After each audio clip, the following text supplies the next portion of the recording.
एक बार की बात है, एक गरीब औरत थी जिसका नाम आयशा था। वो एक छोटे से गांव में अपने माता पिता और छोटे भाई बहनों के साथ रहती थी।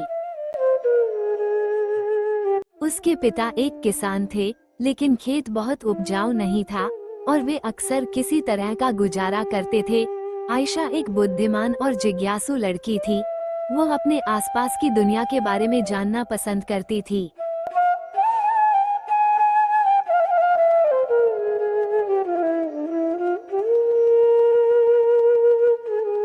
वो एक वैज्ञानिक बनने का सपना देखती थी, लेकिन वह जानती थी कि अपने परिवार की वित्तीय स्थिति के कारण उसे अपना लक्ष्य हासिल करना मुश्किल होगा।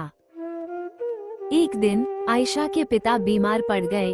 वो काम करने में असमर्थ थे और परिवार की आय और भी कम हो गई। आयशा को अपने परिवार की मदद करने के लिए स्कूल छोड़ना पड़ा।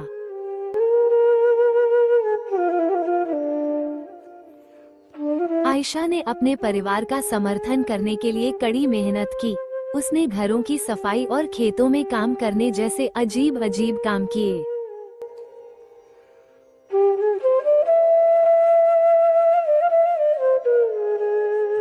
उसने स्थानीय बाजार में सब्जियां बेचना भी शुरू किया। अपनी व्यस्त दिनचर्या के बावजूद आयशा ने वैज्ञानिक बनने के अपने सपने को कभी नहीं छोड़ा। वह देर रात तक पढ़ाई करती थी और स्थानीय पुस्तकालय से किताबें उधार लेती थी। उसने घर पर भी अपने स्वयं के प्रयोग करना शुरू कर दिया।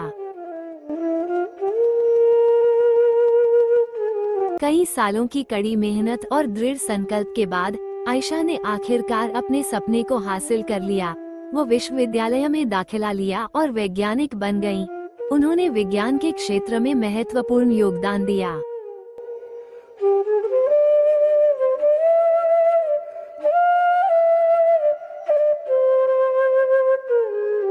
आयशा की कहानी हम सभी के लिए एक प्रेरणा है।